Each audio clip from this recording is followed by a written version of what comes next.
Hitmakers. Como nascem as tendências, por Derek Thompson. Hitmakers é um livro indicado para quem tem curiosidade em saber como surgem os grandes sucessos, como uma música, um filme ou mesmo um aplicativo popular. Esta obra vai ajudar você a entender que nada viraliza, apenas é muito bem trabalhado. Todos os grandes sucessos guardam histórias secretas de poder, influência e cultos apaixonados, capazes de transformar produtos em fenômenos culturais. Se você já reparou como ideias brilhantes acabam caindo no esquecimento, não é por mera coincidência. Existe toda uma psicologia e dinâmicas muito específicas do mercado cultural, moldando nossas vidas e nossos gostos. Essa investigação foi feita pelo jornalista americano Derek Thompson, escritor da equipe da The Atlantic, uma revista cultural sediada em Boston. Está pronto para desvendar os segredos do sucesso nos próximos 12 minutos? O poder da exposição. Os estudos sobre comportamentos comuns e repetitivos na arte moderna não são de hoje. Há muitos séculos, filósofos, artistas e psicólogos tentam chegar a respostas sobre os motivos da popularidade de algumas obras, enquanto outras caem no esquecimento, mesmo que sejam de qualidade superior às mais bem-sucedidas comercialmente. As causas do sucesso de pinturas, canções e filmes blockbusters estão profundamente enraizadas no poder da exposição. Em alguns casos, ele pode ser avassalador. Quantas vezes você não se viu bombardeado com publicidade para impulsionar um novo filme? Ou percebeu que não se fala em outra coisa, só no novo álbum de um cantor muito conhecido? Isso acontece porque a beleza da arte não é capaz de alcançar multidões quando atua isoladamente. Sabe aquele lema, a propaganda é a alma do negócio? E o velho ditado, quem não é visto não é lembrado? Pois é, eles não estão errados, e não há nada demais em aliar divulgação e arte. Sem isso, as obras que impactaram o mundo não seriam conhecidas. A regra Maia. Existe uma teoria bem simples de entender sobre os motivos de maiores ou menores sucessos. O nome dela é Maia, sigla para Most Advanced Yet Acceptable, traduzindo em bom português, mais avançado, ainda assim aceitável. Isso indica como as pessoas se atraem por produtos mais ousados, mesmo que no início haja um medo do desconhecido. Falamos em produtos, mas isso também serve para a arte comercializada em diversos segmentos e formas. Nos últimos 100 anos, a regra Maia é a mais usada para explicar as canções chiclete que grudam na nossa cabeça, os grandes blockbusters do cinema e mesmo os memes das redes sociais. Não é apenas a sensação de familiaridade com um produto, serviço ou obra artística, mas a constatação de estar diante de algo novo, desafiador ou surpreendente que abre a porta para uma atração generalizada por parte do público. Todo mundo quer saber, todo mundo quer ouvir, todo mundo quer estar por dentro. Entender fica para depois. Só não podemos ficar de fora do que mexe com a cabeça das multidões pelo mundo.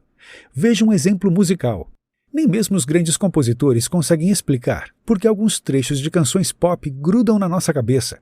Às vezes, a melodia nem é lá essas coisas, a letra não tem nada demais, mas mesmo assim, ninguém consegue resistir à música da moda. Adivinha quem é a culpada? Ela mesma, a teoria Maia, que também se aplica aos sons que ouvimos. Parece muito estranho estar repetindo algo sem sentido, com nenhuma mensagem aparente? O cérebro se sente desafiado pelos hits do verão, sem saber até onde eles querem chegar, mas com a necessidade de repetir, repetir e repetir. O nascimento da moda. São pelo menos 3 os fatores no caminho do estudo e entendimento da popularidade dos fenômenos da moda. Opções, economia e marketing fazem parte da explicação dos sucessos. As opções disponíveis ditam um gosto médio do público na época a ser estudada. O bem-estar econômico de uma região influencia diretamente no poder de compra das pessoas e em sua vontade de adquirir o que está sendo falado em todos os cantos. E o marketing repete, dia e noite, a necessidade de não ficar de fora do grupo da moda. Quem quer se sentir excluído? O mito viral. Para entender bem como a viralização, sem um trabalho muito bem calculado, não passa de mito, precisamos entender mais sobre o exemplo do website erótico voltado para mulheres mais popular do mundo. O mais curioso é notar que ele não está, necessariamente, dentro do que muitas pessoas entendem como um site verdadeiramente erótico. Estamos falando do fanfiction.net. Por lá, milhares de escritores amadores vão adaptando histórias populares com um pouco de fantasia sexual na trama. Harry Potter, Naruto, personagens de mangás japoneses e da cultura pop estão entre as maiores inspirações para as histórias compartilhadas no site. Esse universo de fanfics virou um espaço para a nova era dos hits. Afinal, ao mesmo tempo que reunia centenas de milhares de escritores, parecia invisível para o mundo externo, mas não ficaria assim para sempre. Lá foi um lugar muito usado pelos autores para fazer experimentos e descobrir o que gera popularidade entre o público. Muitos escritores usaram o site para fazer testes sobre a própria escrita, recebendo feedbacks dos leitores diretamente na história. Tudo muito bem trabalhado, estudado e testado para um público de nicho. É um universo pequeno, que funciona da mesma forma como as ideias de sucesso de hoje, tantas vezes comentadas como se fossem doenças infecciosas. Publicitários e produtores desenvolveram uma teoria de marketing viral. Segundo ela, o simples boca a boca pode facilmente pegar uma pequena ideia e transformá-la num fenômeno. Com isso, foi alimentada uma concepção popular equivocada de que as empresas não precisam de sofisticadas estratégias de distribuição para o crescimento dos produtos. Basta criar algo bem infeccioso. Uma pessoa infecta duas, duas infectam quatro, quatro infectam 8, e em pouco tempo uma obra vira uma pandemia. Quantos chamados virais você já viu na internet? Na verdade, é possível seguir todos os passos de qualquer conteúdo que viraliza. Eles sempre encontram a combinação entre opções, economia e marketing. No caso do fanfiction, as opções de histórias novas estavam em abundância no site. Por ser de graça, eram escolhidas e mais compartilhadas as que envolviam personagens de maior apelo com o público. O bom marketing e o talento para escrever transformavam uma brincadeira com apelo erótico num sucesso, ainda que restrito ao site. Testes e mais testes são colocados no ar o tempo todo. O que não faz sucesso fica para trás. Já os hits seguem em frente. São bem trabalhados, lapidados e até repetidos, para a fórmula do sucesso render ainda mais lucro para os conglomerados da indústria artística. O público do meu público. É curioso notar como usamos o verbo compartilhar ao tratar de artigos postados no mundo online. No mundo físico, a tendência de compartilhamento é focada em coisas exclusivas. Se você compartilha um cobertor, por exemplo, perde uma parte dele para se aquecer numa noite fria. Quando compartilha um pacote de biscoitos, vai comer menos. São quase atos de caridade, de doação. Na internet, é diferente. Informações compartilhadas não são exclusivas. Ao compartilhar um conteúdo online, você não abre mão de nada e ganha um bem valioso e difícil de ser construído, o público. Agora reflita por um instante. No mundo físico, compartilhar é sinal de dividir, de fazer algo pelos outros. Já no mundo virtual, o compartilhamento soa como forma de fazer um bem para si mesmo. Se você quer entender quem é o seu público, precisa conhecer a si mesmo e perceber quantas pessoas compartilham, com perdão do trocadilho, os mesmos valores e gostos que você.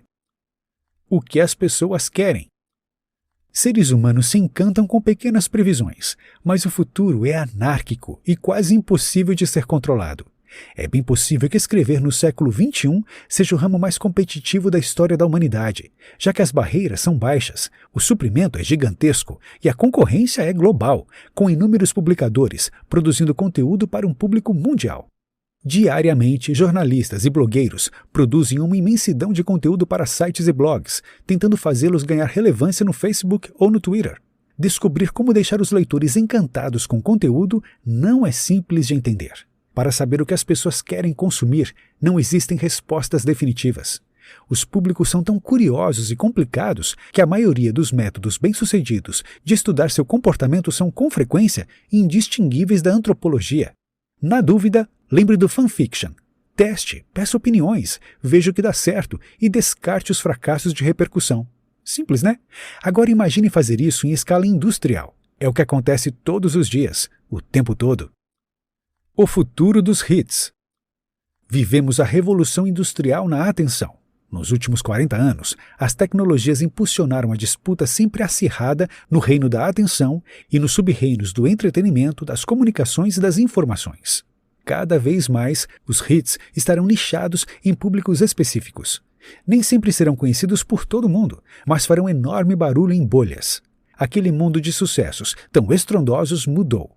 Hoje, cada campo tem uma nova forma de medir o que é ou não sucesso. Você precisa descobrir qual o seu público e entender as semelhanças que o ligam a ele. Assim, é sucesso garantido. Qual será o próximo sucesso estrondoso que não vai sair das nossas cabeças e será o assunto das rodinhas de conversa, botecos e bate-papos em geral? É difícil saber com precisão, mas este microbook deixa claro como todos os grandes hits da história da humanidade seguiram algumas regras simples. Os maiores especialistas em sucessos sabem muito bem usar o comportamento humano a favor de produtos artísticos. Para aprender um pouco mais sobre como as coisas se disseminam, ouça o microbook As Regras do Contágio, que procura explicar como a nossa cultura de um mundo cada vez mais conectado ajuda a espalhar vírus e outras manias.